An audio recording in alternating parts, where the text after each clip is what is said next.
Hello everyone. Welcome to my overview of Computer Science 1. I will be going over most of the topics discussed in Computer Science 1, although this won't be like the class. It can provide some insight and assistance with what's to come in the class, but by no means is it exactly how the class or the course will be. I won't be going into depth with all these topics, as this video would be much longer, as I'm sure you've seen from other computer science learning videos, so we'll try to keep this short. In this class, we learn C++ using Microsoft Visual Studio Code Editor. Having said that, you don't have to stick to this program if you've attempted to learn C++ already on a different editor. Just keep in mind my setup may not look the same, but the code is relatively the same. One last issue, the slides I've created had issues with sizing in my editor program, which I apologize in advance for. Now let's start with what my program looks like. This is what Visual Studio Code looks like when you open the program. This program has a lot of capabilities and can run other program languages other than C++. For now, we will create a new file and name it something that can summarize the code in just a few short characters. And then once you're finished deciding on a name, you're going to end up ending the name with .cpp. This allows the file to be edited as a C++ file and viewed in the editor as a C++ file. Once you've created your file and have it open, we will start with how nearly all the coding in this course will look like. This is what you will be starting your code out with almost before you do most things, because this is the shell to most of the course before we fill it with specific executional code. At the top, we have the pound symbol, include, less than symbol, IOStream, greater than symbol, and this line calls a specific library. Specifically, what's in between the symbols, that file or that library has more code which allows this main file access to capabilities that wouldn't be accessible without it. We will come back to this subject later in this video, but for now, this is included in every code so far. The next line, using namespace std semicolon, removes the need to put std colon in front of the code we will be using, creating a cleaner, visually appealing code. The semicolon at the end means we are ending that line of code. Now, the int main parentheses curly bracket portion is the part that encompasses the code we will be using and will be executed inside of it for the beginning part of this video and the course as well. The return 0 is needed because this shell needs to show a value to the computer or it will cause errors to arise. So we will always place a 0, which doesn't affect our code, but allows us to execute the code inside without errors. Lastly, at the end of the shell, we close it with a curly bracket to indicate we are only using what's inside of this bracket. The terminal is the portion at the bottom that allows you to initialize the file you want to execute and then to execute it. This will provide us with the visuals we need to see if our code is working or has some issues we need to correct. With this terminal though, the execute line is different depending on the operating system. I'm using a Windows computer, so my execute line will be different than an Apple computer user's. You can simply search for an execute line in Google to easily find it if you don't know already. In this example code here, we will be demonstrating the line of code that will be displaying what we choose. In this case, it's text in our terminal when we execute it. Here, the word cout, this code prints what follows in between the two sets of two less than symbols, which we have words in quotes, then followed by the group of letters ENDO. This is also another code which stands for end line, and that will essentially jump to the next line in our terminal screen. And as always, the semicolon ends this line of code. When you want to display text or spaces in between two characters or numbers, etc., you use the quotes symbols with a space in between followed by two less than symbols before and after the quotes.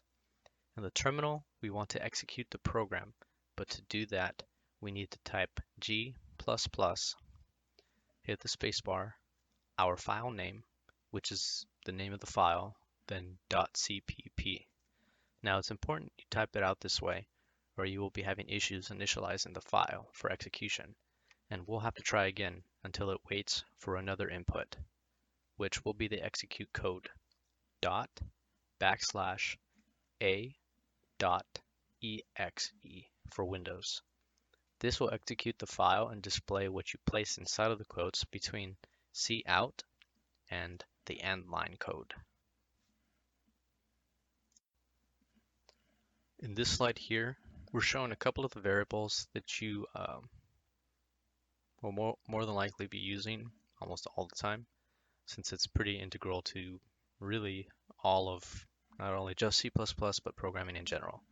And this is the int variable, the double variable, and the character variable.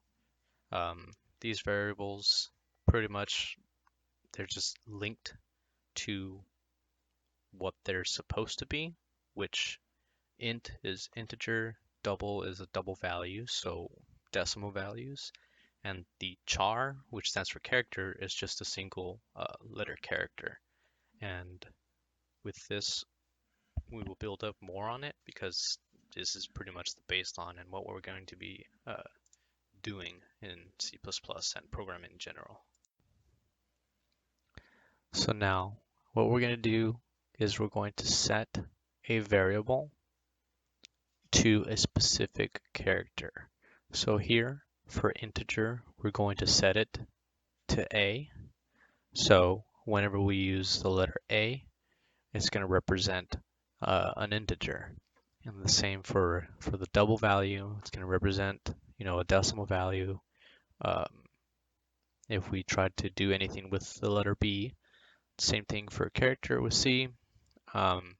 If C is anywhere and we're trying to show it or represent it, it's going to be valued as a character because we set that letter to a specific variable.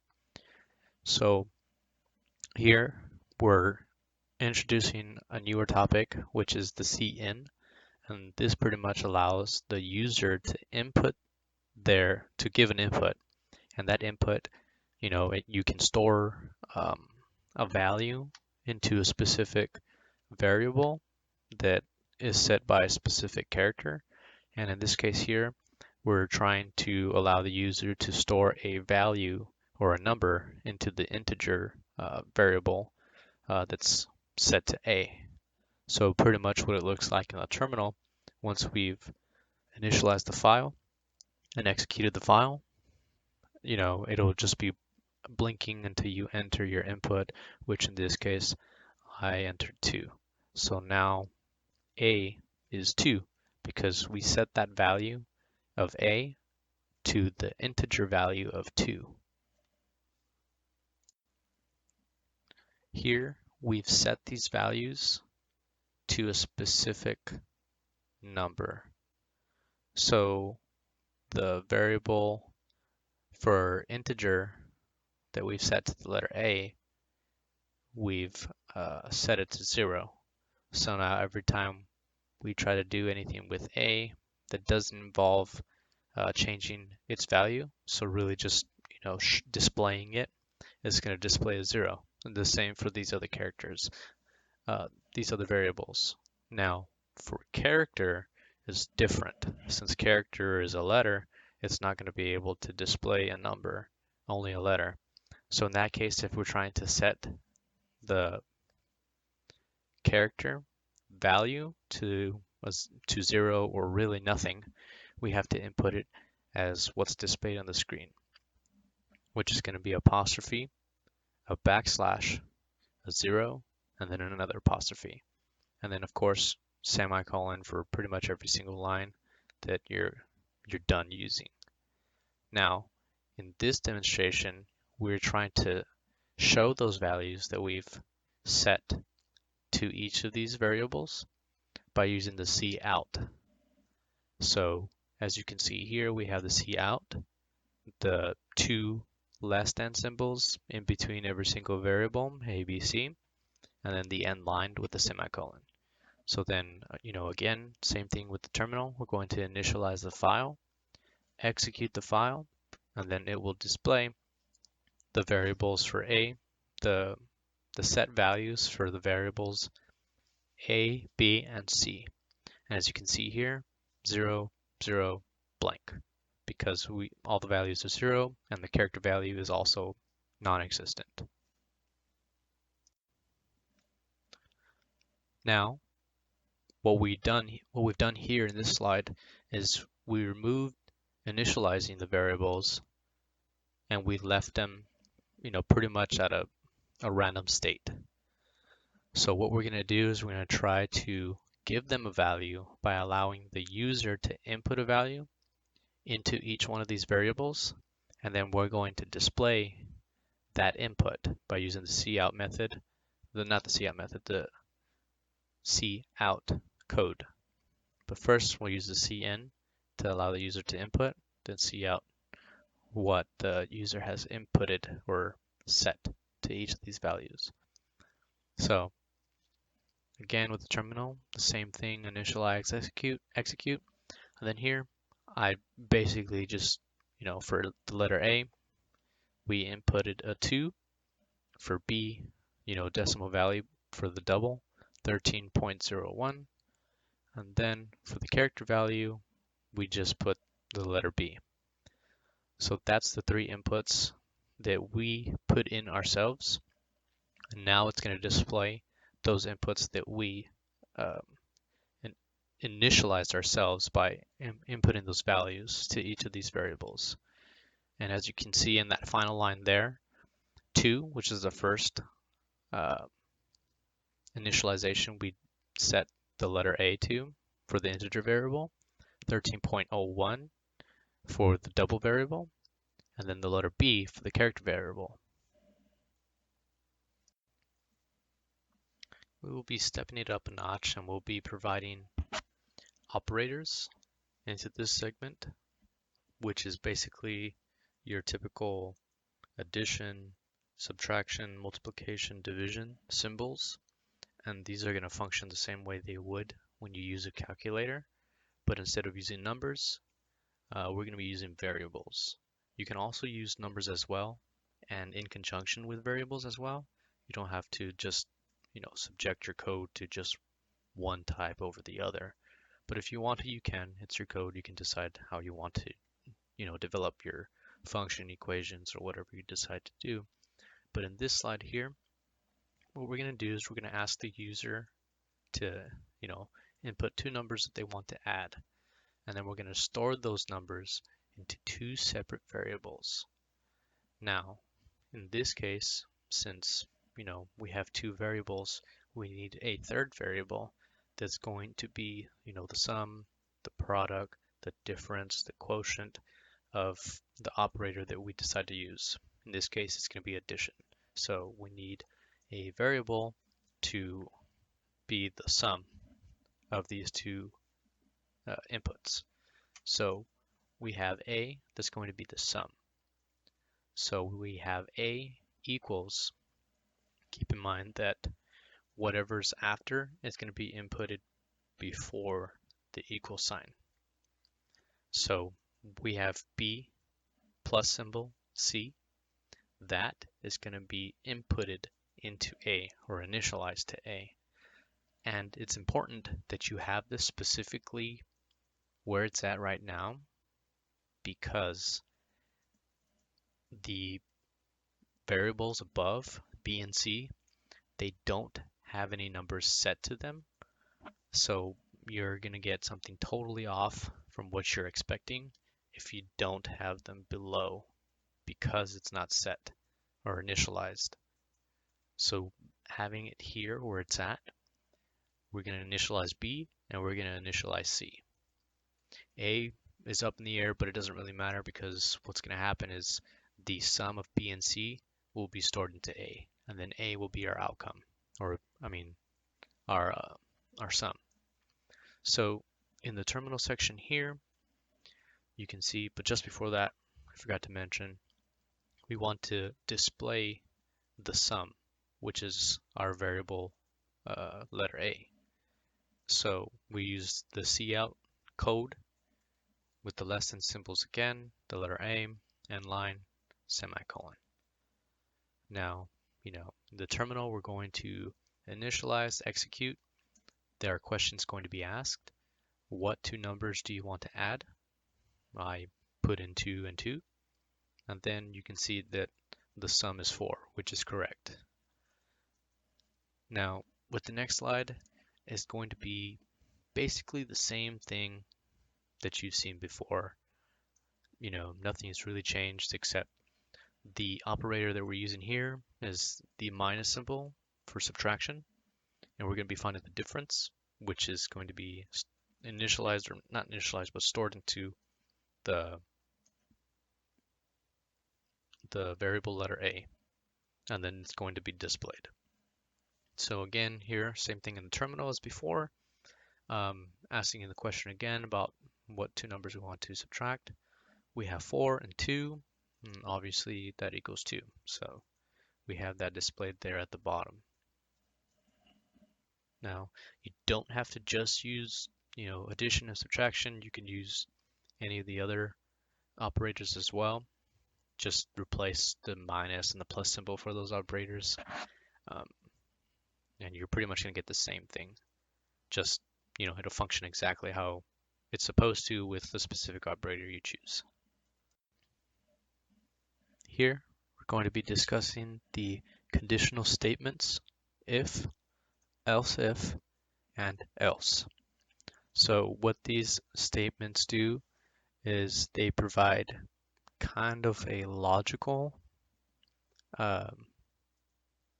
separation between certain conditions depending on what you, the programmer, wants to display, show, calculate, depending on what avenue you want to go through.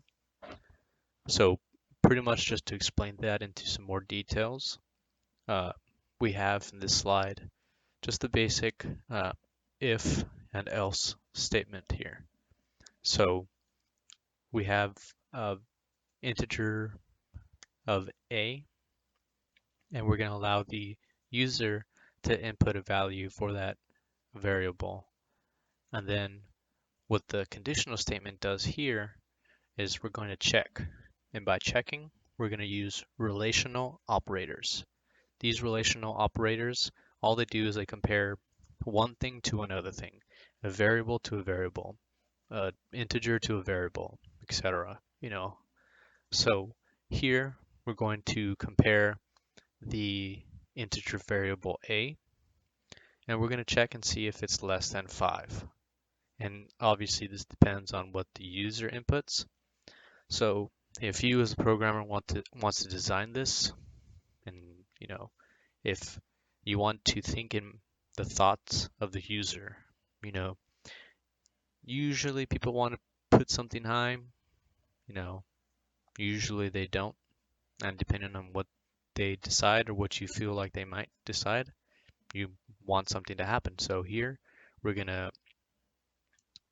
pretty much display it's true in the quotation text here. So what that means is if this variable is less than 5, we're going to display this text in the quotation marks. And basically I chose these words because if a is less than 5, then that means it's true, and the statement will stop here, and then it'll continue outside of the conditional statement, which it'll go past else, and it'll continue running whatever code you have there. And we'll see some more examples later on, but it won't go to else, and it won't display it's not true, because it already was true at the first statement, so it ends there. And we can see that in the terminal here that are provided with 2 examples. When I input the value of 2 to be stored into the variable a, we can see that it checks if a is less than 5, which it is, it's going to display it's true, and you can see that there.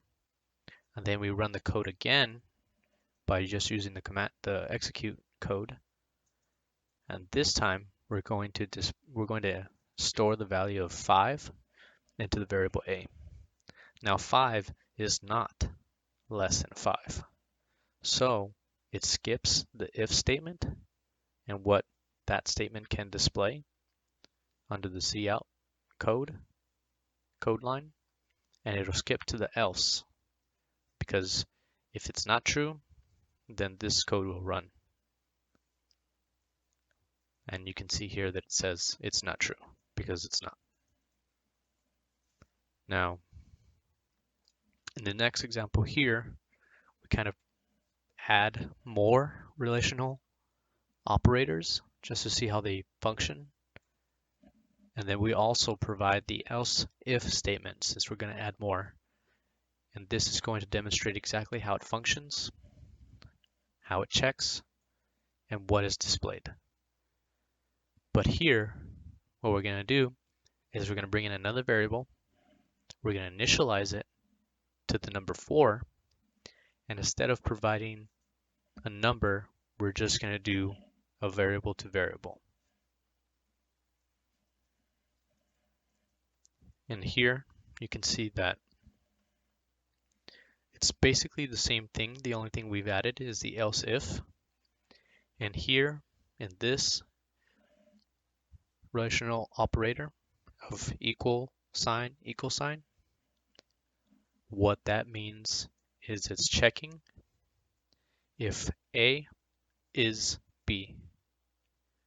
That's what the double equal sign means. So here, if A is the same value as B, then that would be true. So then that line of code would display, and then it would finish. So here in the terminal, you can see once we've executed the code, we input the number 2, and we go through the conditional statements here. 2 is less than B. B is set to the value of 4, so that's true. And then we get the code displaying it's true. Now for the next execute line, we input the value of 4, which is the same as the variable B.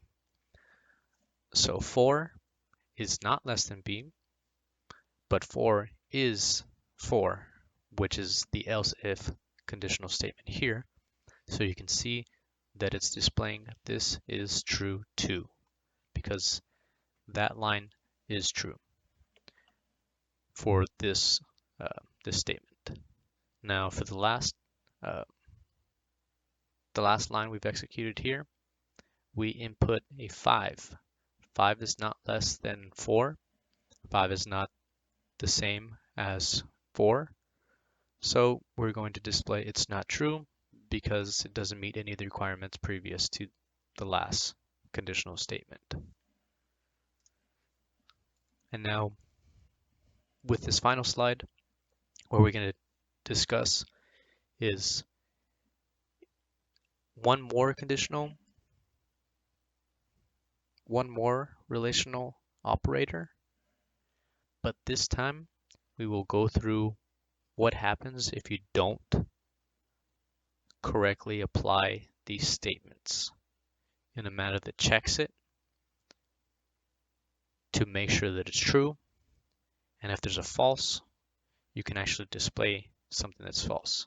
So just to provide a little bit more of a perspective, we have basically the same thing here, except the first conditional statement here, we have that exclamation mark equal symbol. So what that means is not equal to. So that reads variable A is not equal to variable B. So we'll just go through the terminal since this is basically the same thing with just one change. So here you can see that we've initialized variable A to the number 2 2 is not equal to b, so it displays it's true. Now for the next line, we try, once we execute it again, we try the number 4. We initialize the variable a to 4. 4 is not equal to b, which is false, so we skip to the next line. 4 is 4, which is true, so we display this is true. And now for the last line, to see how this can fail, is we have the number 6. So this is higher than the variable b that's initialized at 4. And the previous one was the same as 4. And then the first value we initialized is less than 4. So we have 3 different, varieties here. So we should come up with 3 different outcomes like we did in the previous code example.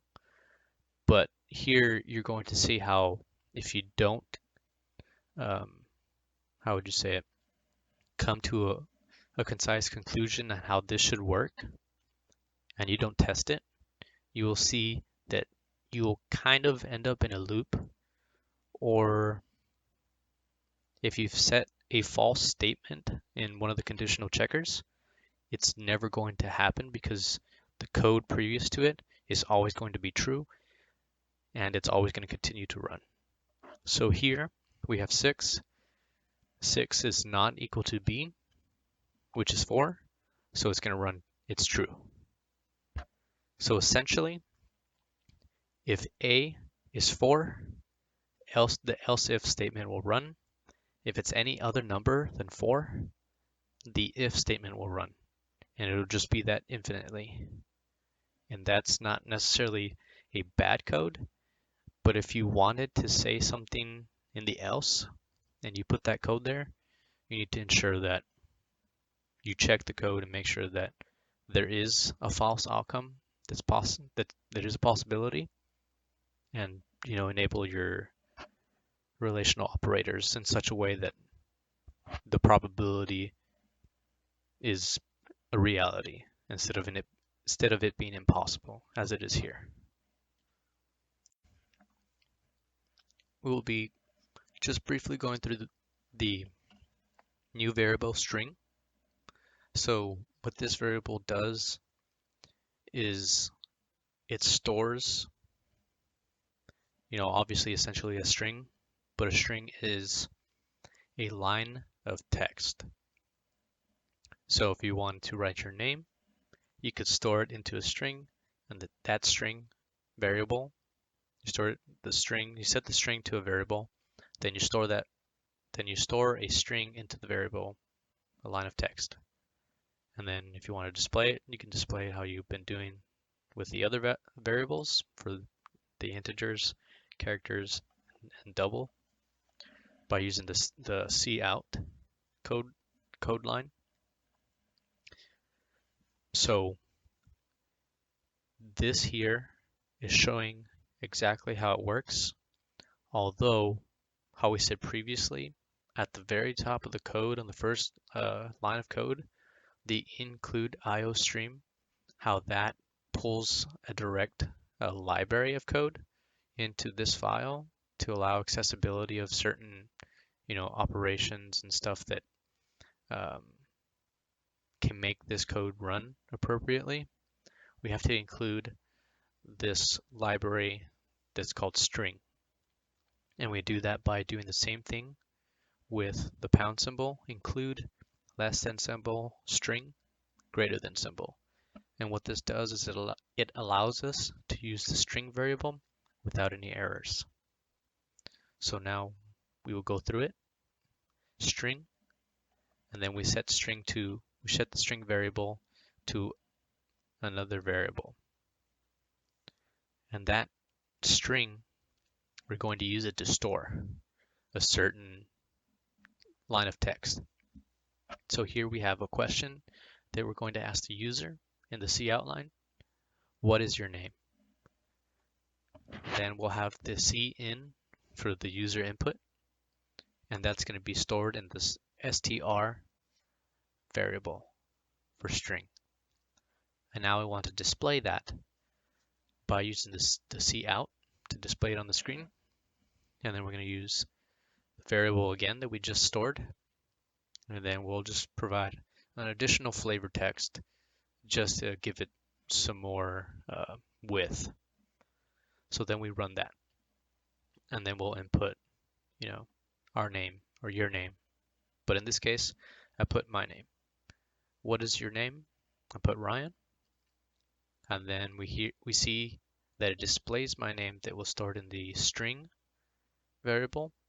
And then we have the line of text following that we inputted into the cout line. Is a cool name. Now, with that, I just want to compare string and character, which they're not the same. And here you can see that. Just so that way you're aware that if you want to use a line of text, you can't use character, even though it kind of sounds like it would work. It doesn't work. And here we can see how they differ. So here I have the variable character set to name, and then essentially just replace the str string variable with name on the two respective locations, the user input and the cout displaying portion. And then we go ahead and we run the file again. I type in my name for the question, what is your name? Ryan. And then here on the displaying portion, you can see that it only displayed the first character of my name. R is a cool name. So you can see how a string really only ties itself to text.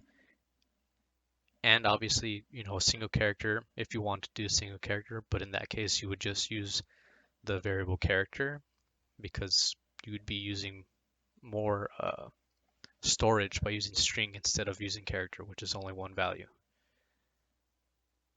So this is pretty much the big difference between the two, which is, you got to make sure that you identify which one you need to use and then use them appropriately.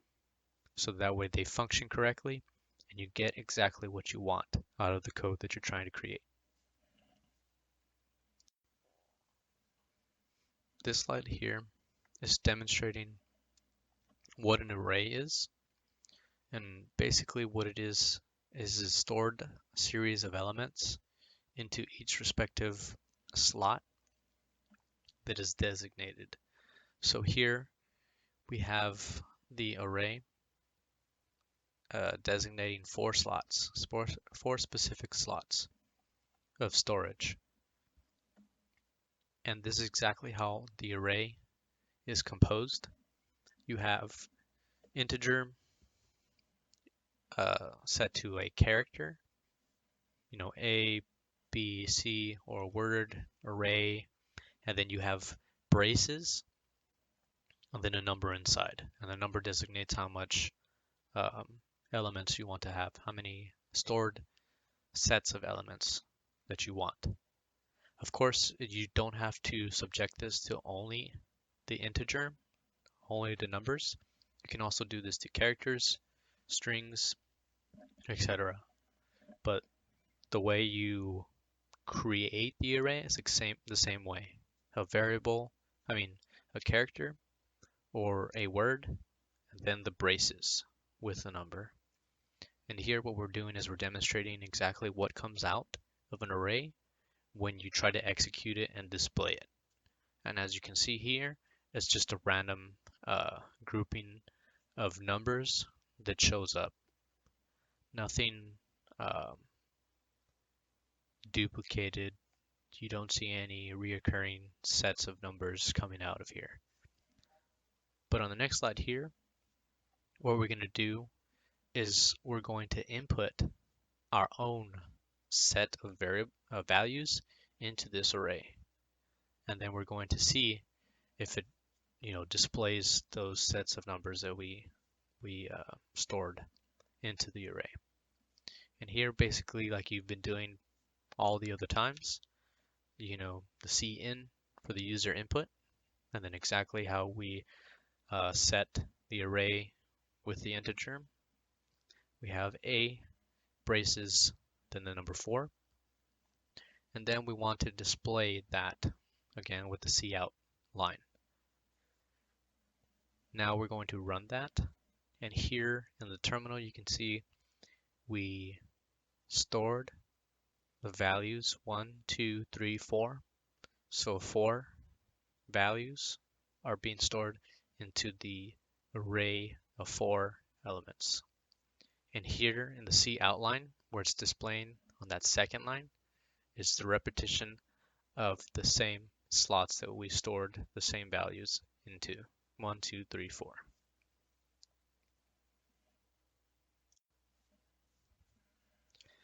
Kind of just building up on the array as well, we're also going to introduce the loop statement here, and that is being shown as 4 right there. So this 4, what it does is for every value or whatever you set in here, as you can see, it's going to continue that repetition until the value is met. So how this functions is you have a value, you either initialize a value, or you already have a value initialized and you set it here. So here we're setting the integer variable b to 0. So we have that value there set. Then we put a semicolon, so that separates that portion from the next portion. And the next portion here is going to be the condition that needs to be met. So what we have here is we have b is less than 4. So that's saying that 0 is less than 4, which is true. And being true here matters because once it's false, that ends this loop statement. Now, the next part is going to be in addition to the topics that we've been discussing, and that's going to be increments and decrements. But here is going to be increments, and then we'll show the decrements on the next slide. But what increments means is it's going to add one additional value to whatever value it's being added to. So here we have b,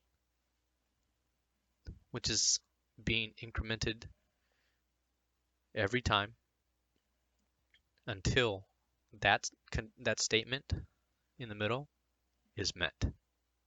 And once that's met, this loop statement ends, and then it's done for, pretty much, it's finished. So what happens inside depends on what you are trying to do. So here, what we're going to display is an array. Again, we're going to see how it can be manipulated and what comes out of it when you try to do it this way. So what we have done here is we initialize again the variable a, braces 4 to an integer, and then we establish this for loop here with integer b equals 0, semicolon, b less than 4, semicolon, b increment. And the increment always has plus plus, and the decrement always has minus minus. You don't have to just only use decrements and decrements here. You can also use them outside of this if you want to continue to add a variable continuously or just once, but usually it's used here. So then now we get into the body of the for loop that's encased by these curly brackets. And what we have inside is the cout line to display what we want to display, which is going to be the array. Now, this is where that manipulation comes into play. So instead of the 4 being there, what we've done is we put the variable that we initialized in the for loop inside of that brace. So essentially what it does is it's going to display the values of each element that's in the array that's stored. So since we're going to do this 4 times, because we're going to count zeros 1, 0 to 3 is four times. This is going to happen 4 times until the loop ends. So it's going to display what's stored in 4 elements of this array. And then just to give you a visual, which is always good to do when you're trying to understand how some of these codes work.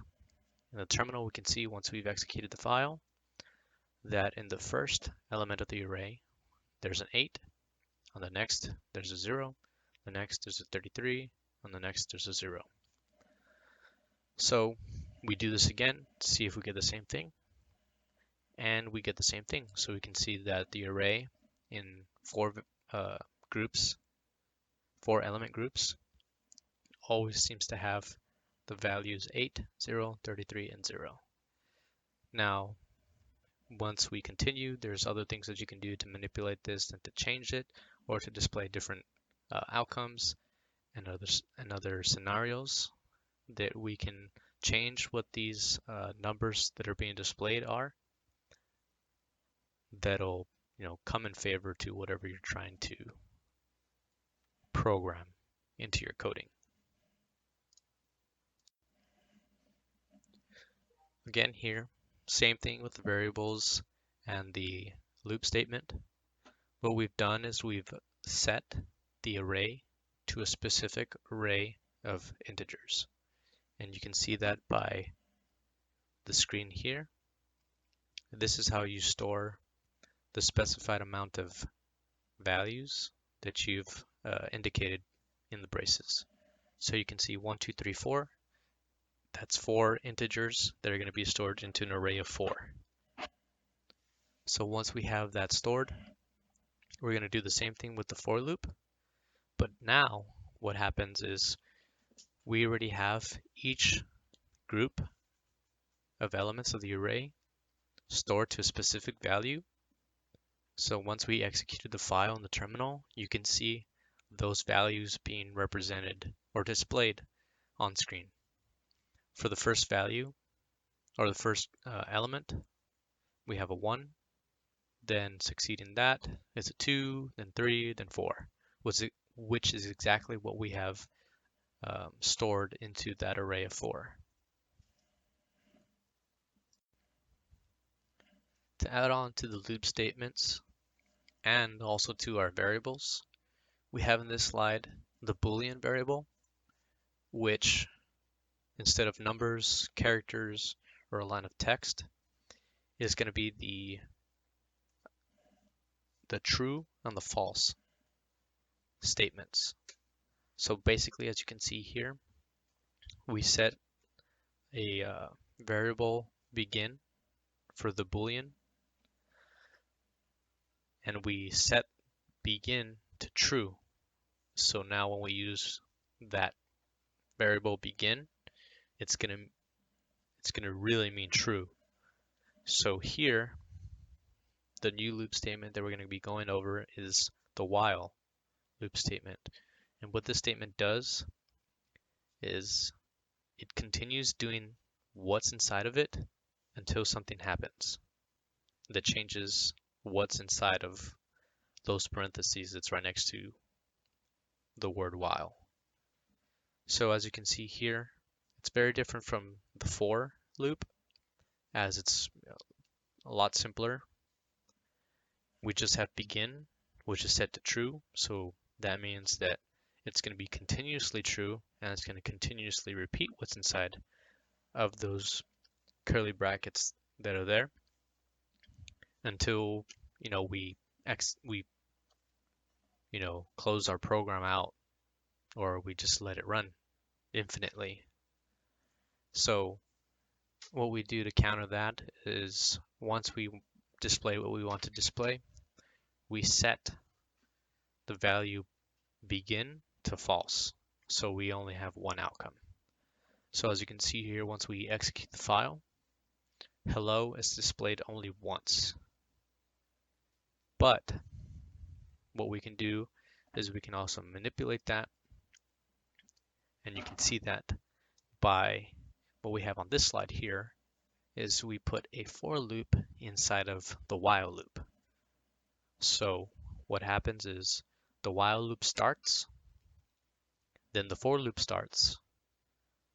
The while loop is still on its first phase of looping when the for loop starts its first phase, or really it's however many phases until it ends. And as you can see here, it has 3 phases until it ends. So here we've already initialized the integer value of a at the top, on top of the Boolean variable. And then here we're setting a to 0. And then a less than 3, and then an increment of 1. Then we're going to display with the coutline hello, and that's going to happen 3 times. Once the for loop loops 3 times, it's going to come out of the for loop, and then it'll still be in the first loop of the while loop. And then immediately following that for loop, we have begin set to false. So it will only do its first loop before it's terminated. So as you can see here, once we executed that file, hello is displayed 3 times, and that's it. Now, on this next slide here, I just want to show you the same thing, but we're changing some of the logical operators here with that less than symbol. So basically it's going to function the same as the previous slide with, one small difference.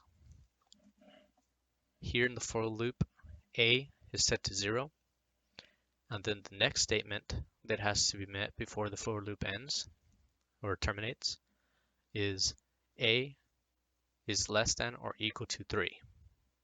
So a is 0. So 0 is less than or equal to 3, which is true, and it's going to continue to be true until it's 3 or greater.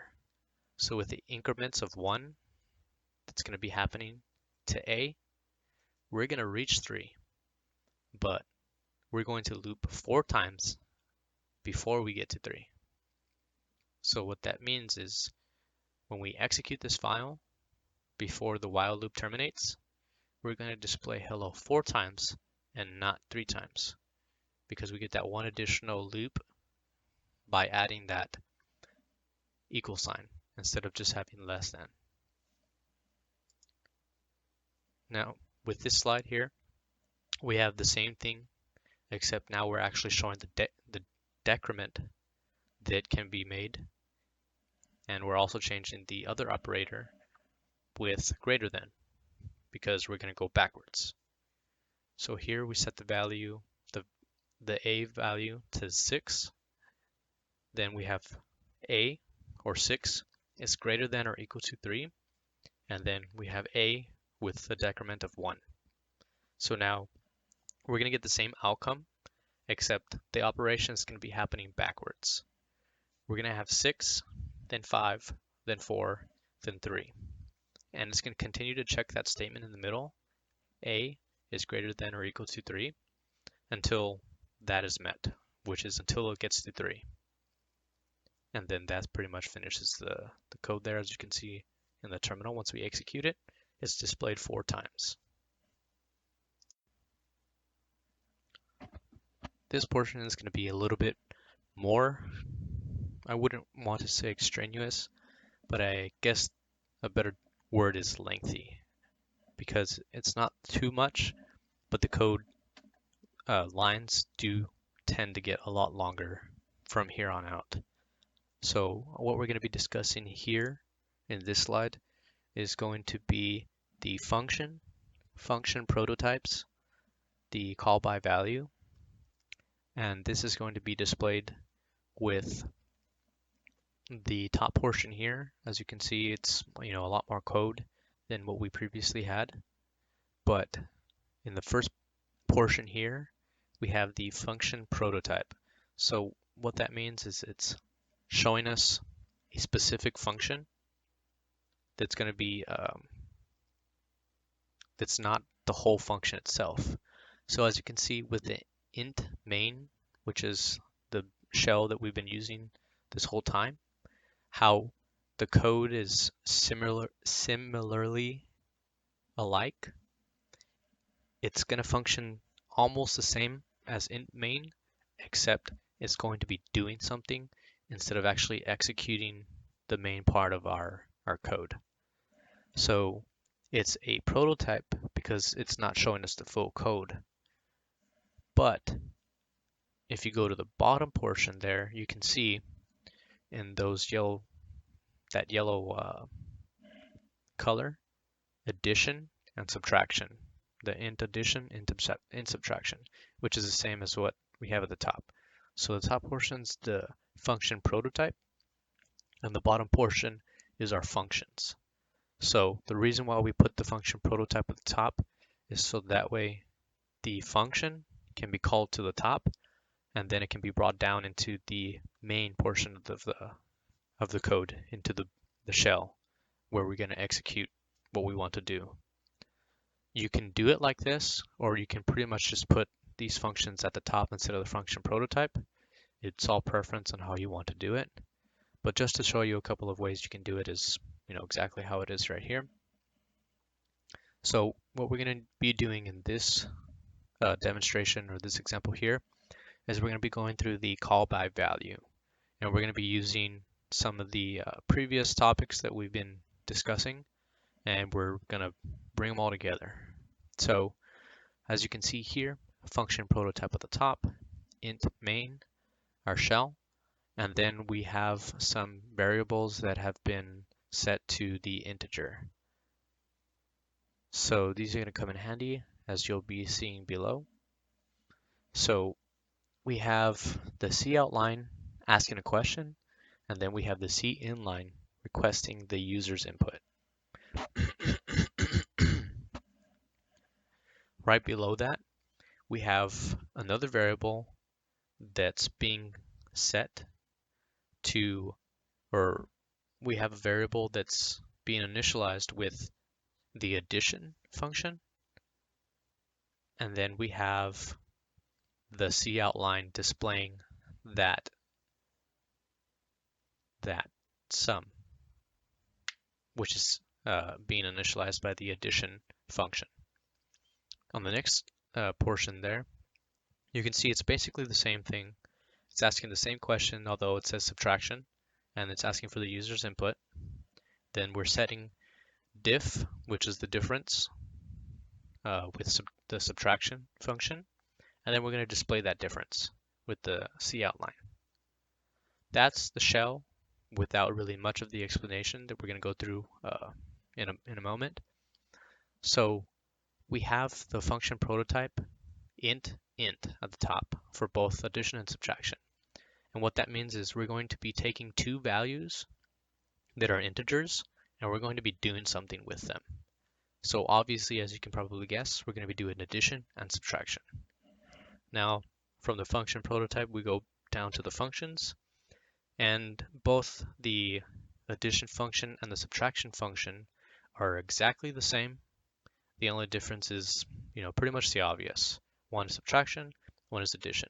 They have, an initialized variable of add and subtract, and those variables are going to be initialized with the difference and the sum of the two variables that our user is going to input for us. So in the addition portion, we have the same thing we have at the top, except instead of integer in the parentheses, we actually have the variables that we're going to be using. And this is important because those variables are going to be called into this function. So that way we can actually use the function that we're creating here, which is addition, and actually provide an outcome, or the sum, and we're going to return it by using the return function that's always been there, but we've never used until now.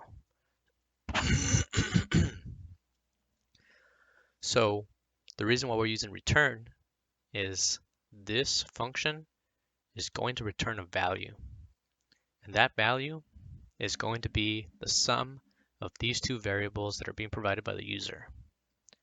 Now, the same exact thing that we just discussed in addition follows in the exact same lines as subtraction, except we're working with the differences and we're going to return the difference. And then with these values, with these variables, they're going to be C and D, which is the separate variables that we have for the subtraction portion. Now when we go back to the top, you can see that we're calling the value that we receive with the addition function, and we're going to set that to sum, where it says addition parentheses A comma B. So we're returning the value of addition to that part. We're setting it to sum, and that's going to display in the C outline since we're going to try to display sum. Same thing with the subtraction line. We're going to return the value of subtraction, the difference, to the line that says subtraction parentheses C comma D. That difference is going to be set or initialized into difference or diff. And then we're going to display diff in the C outline. And then we'll go to the terminal here and you can see exactly how it functions. So here we execute the file. What two integers would you like to add? 4 plus 2, and then we get 6.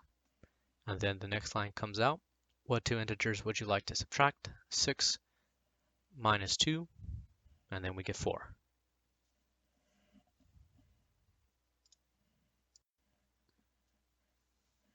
We're going to be talking about the pointer and the call by reference subjects here. So essentially what the pointer does is the pointer is shown by the asterisk symbol, and what it does is it points a variable to its origination. So what you can see here is we have the same thing from the previous, just a different example.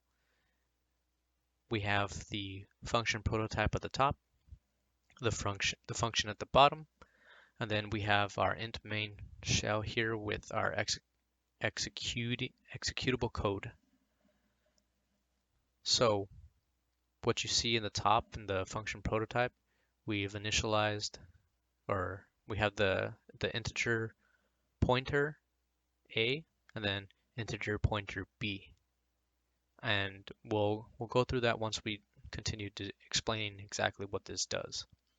So that pretty much just calls the function up here, at the bottom to the top, and then down to the main portion here where you can see change in the middle of the two C out lines. So in the function here, we have the same thing that we have at the function prototype, but what we're doing is we're providing another variable called initial. And what we're trying to do here is we're trying to flip the values that are in the main function for A and B, and we're trying to swap them. And we'll discuss that when we get to the main portion. But for now, in the function section, we are pointing the value at A, and we're setting it to initial. So initial is going to be the value at A. And then for the next line, we're setting the value at B. We're pointing to the value at B, and we're setting it to the pointer value at A. So B is 50, and A is 20. So at the top here, initial is going to be 20. And then here, A is going to be 50. So initial 20, A 50. And then on the last line here, we have initial is being set to the pointer valued at B. So we initialized initial to 20. So initial is 20, but we're setting B to 20. So now what we have is A, the pointer A value is going to be 50, and the pointer value of B is going to be 20. So essentially what this does is it just flips the values that are provided in the main function. So here, now we're going to the main function. You can see the initial values A equals 20, and then B equals 50. And then in the first line there, the two C outlines, we're explaining a specific value, and then we're displaying the specific value, A and B. Then next, we provide the function that swaps the two values and switches it. And then we display them. And then you can see there, change value of A and B, this two C outlines. So essentially the pointer value here switches the two values. It receives the two values from A and B. It points them to the A is being pointed to the value in the main function, and the B value is being pointed to the value of B in the main function. Now, the change function in the middle of the main function would not work if we don't have the operand symbols there, or the and symbols. So what that does is it's referencing the values of A and B in the function change. So if we did not have those two symbols there, our outcome would not have changed. It would not be bringing the values from the function into our main function.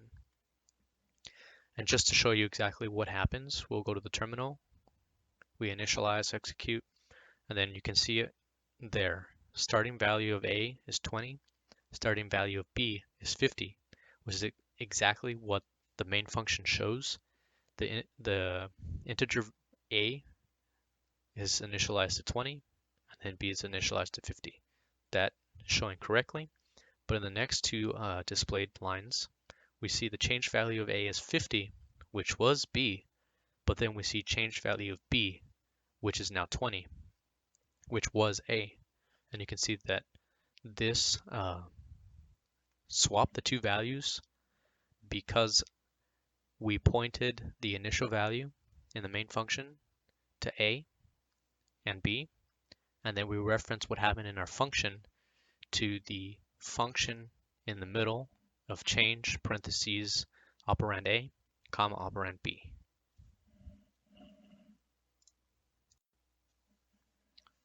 Here we have a structure, or a struct. And basically what that is building something and putting it into a specific parameter. So as you can see here in this slide, we have struct bike. So our structure is going to be a bike. And then we have some variables that we've set to some words here that later will have specific meaning. So the first two are strings, and you can see type. So in relation to bike, type is going to be a string because a type of bike is going to be labeled, as a word, combination of several characters. Same thing for string. Brand is going to be a combination of letters into one word. And then price, we set it to double just in case there is a decimal in the price, but if there's not, that's fine. But just in case, we have the price set to double. So essentially, we're building up our bike. And then what we also need in the structure is going to be a constructor, which is going to initialize those variables to specific variables, which are going to be shown a little bit later. So you can see here by the void function, bicycle, we have the string T, string B, double P. So those characters, they're all the initial character of type, brand, and price. And then as you can see here, we've set T to type, B to brand, and P to price. So that way that they're initialized, we can store them in a separate portion to allow them to be referenced later instead of having something a little bit separate to call them into a certain function. The next function type that we have in the not type, but the next function in the struct of bike is going to be display input. So what this does is it's going to display what we have input into our parameters for this bike that we are creating, and it's going to display that back to us in the terminal. So as you can see here, we have a basic C outline with quotes and our two strings and the double variables that we had initially. And then that pretty much just reads, you have a, and then type, and then we have, open quotes with a comma, brand, and then another quote, comma, that you purchase for, dollar symbol, quote, price. And with structures, whenever you're building a structure inside the curly brackets, you always have to put the semicolon at the end. It's very different from all the other function types that we've focused on and worked on before, because it requires that semicolon at the end. So now what we're going to do is we're going to call, or not call, but we're going to bring the structure into our main function. As you can see here at the bottom, we initialize struct bike to B. So now when we're referencing our bike structure, it's going to be referenced by the character B. So what we want to do now is we want to reference our structure and the two functions that are inside of that structure. So as you can see here, we're going to reference bike with that dot, then our function. Kind of like how we did before, you would just put the function, then the parentheses, and then the semicolon, and then whatever's in the parentheses.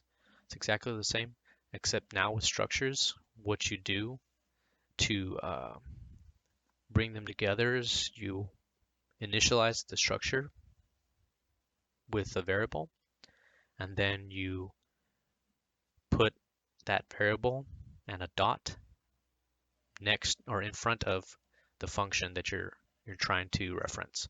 So here we have b.bicycle, which references our bicycle function at the top. And then, as you can see, we've inputted a specific set of items inside the parentheses here. And the first one, we have a string. It's crosstown. The next, after the comma, is another string and a comma, Montag. And then another comma, and then 600 at the end there. And this is going to come, it's going to be displayed shortly after this explanation here, and you'll see why. So here we have b.displayInput. So this is referencing the function displayInput in the main function. So now we've pretty much discussed this slide. What's important is at the top as well, before any of this works, is the include library that we have at the top, SSS stream. So this is an important library when we're working with structures. It allows, the functionality of them to actually work as they're supposed to. So if you're going to build structures, you need to make sure that you have this library at the top. Now, once this is all done, we're going to execute the file. But before that, just to explain a little bit about what this does in the main function. So essentially what it does is it's setting where it says b.bicycle, and then you have this two strings and then the integer there. It's setting those two strings and the variable to the bicycle function that's at the top, where it says string, string, double. So it's inputting this sequence into the sequence at the top. So crosstown is string T, Montag is string B, 600 is double P. And then under that, we have the T string is being set to type, the B string is being set to brand, the double P is being set to price. So now that we have those initialized, the next portion here, b.displayInput, we're going to go back to the structure into the display input function, and then this is going to be displayed. But now that we've already had those initialized variables at the top, this type, brand and price, are going to be displayed now from what we have initialized. You have the type value that was initialized, comma, brand, what we have brand initialized to, comma, that you purchased for $, and then what we initialize price to. And then now we'll see that in the terminal here.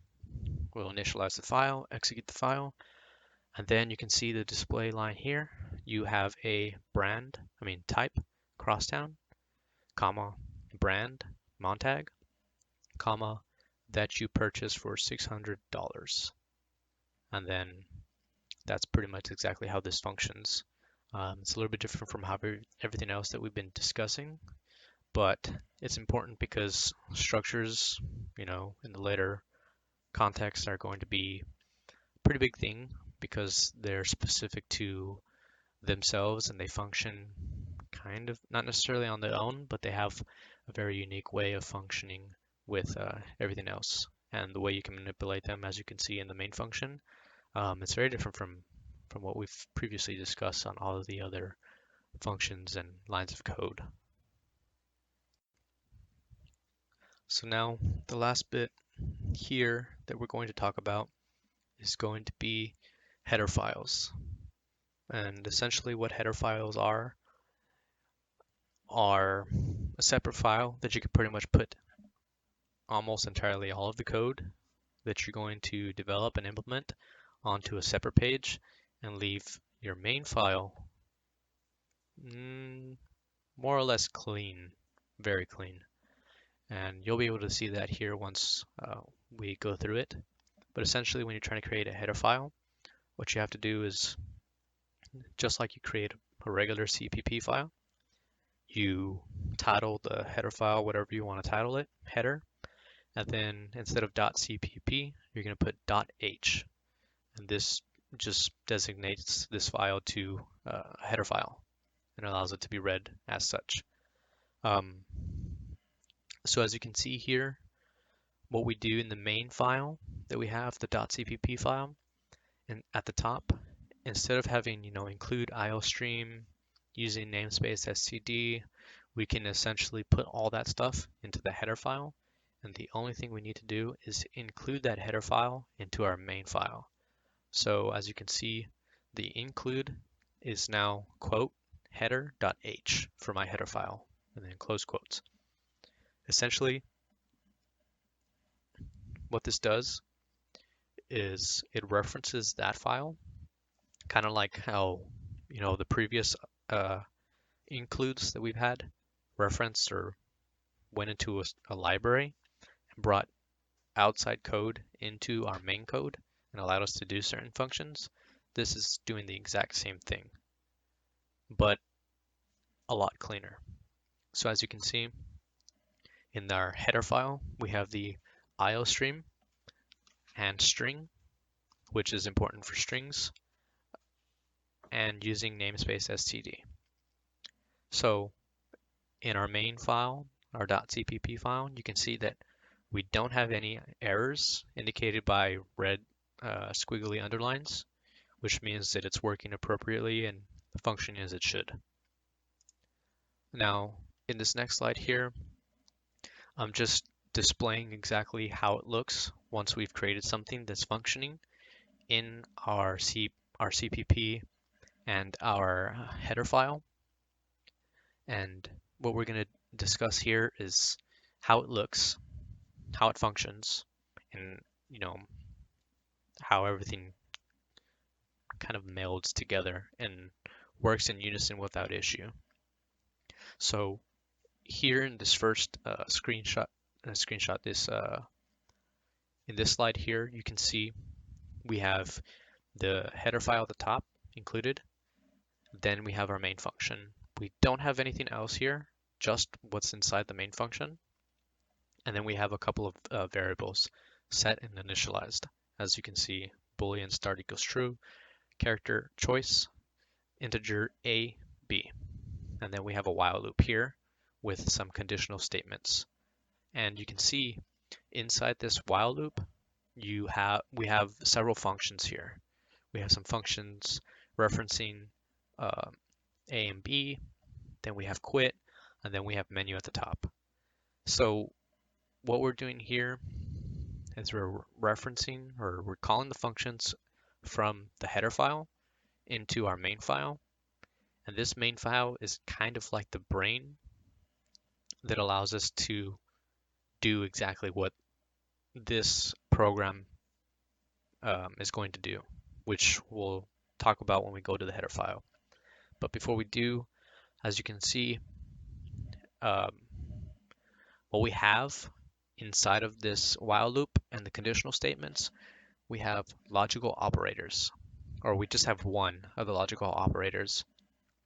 And essentially what this does, which is indicated by those two straight lines in the middle of choice, double equal sign, character A, bar, bar, choice, double equal sign, character A, that symbolizes the OR operator. And what that means is it's going to function appropriately to how these two conditions, left and right of it, come about. So to break that down is if choice is A, capital A, if that's true, or if choice is lowercase a is true. If these two are both true, how the OR function, logical operator functions, is if the left and the right are true, it'll be true. So then the if statement will play, or it'll execute. If one is true in the OR statement, the if statement here will still execute. So the only way for the OR operator to be false is if both the left and the right side are false. If that's the case, then the next conditional statement will play, and then the same thing, since it's another OR operator, it'll go through the same procedure and determine if it's one is true or both are true, and then execute the code underneath it, or if both are false, it'll continue to the next line. But since we don't have the double operand symbol, which is the AND symbol, we'll just explain it a little bit. So same functionality, except both sides have to be true in order for that conditional statement to be true. If the left side is true and the right side is false, then that statement is false. If the left side is false and the right side is false, still false. Both the left and the right side have to be true in the AND operator to execute the code underneath it. With that said, we're going to continue to the next slide, which is the header file, and show you the madness that is behind this door. So, as you can see here, we have a lot more code, and it's not chaotic, it looks clean, but there's definitely a lot of lines in play here. And if you recall the previous slide, you can see void menu, void subtraction right there, and we have void addition at the bottom as well. But it's essentially going to be the same thing as a subtraction, just addition. So in the header file, it's really a bunch of functions. They do a lot of interplay with each other depending on what happens with the program as it runs. And the order of these functions really matters, because if a function is being called to another function, if it's above it or below it, it will either run it or it won't be able to run it. And that's very important in understanding exactly how this works. So with the menu, since it's the first thing that we have to show or display, it's the first thing that's at the top here. And then we have in that same function system, parentheses, quote, CLS. What that does is it essentially clears the screen and it makes it cleaner when you look at it. You don't see a whole bunch of like the URL for the file, not the URL, the file path for, your code or wherever you're trying to pull the file from to execute. And you'll see that once we show the output of this code itself. So you can see that it's in pretty much every single one of these functions just to make it neater and cleaner, since this is pretty much at the end of the course. And this is really building up on characteristics of coding, having everything neat, aligned appropriately, and then when you actually run the program, you run it as clean and smoothly as possible. So then we go to the next one, void quit. Well, previously to touch up on the void menu.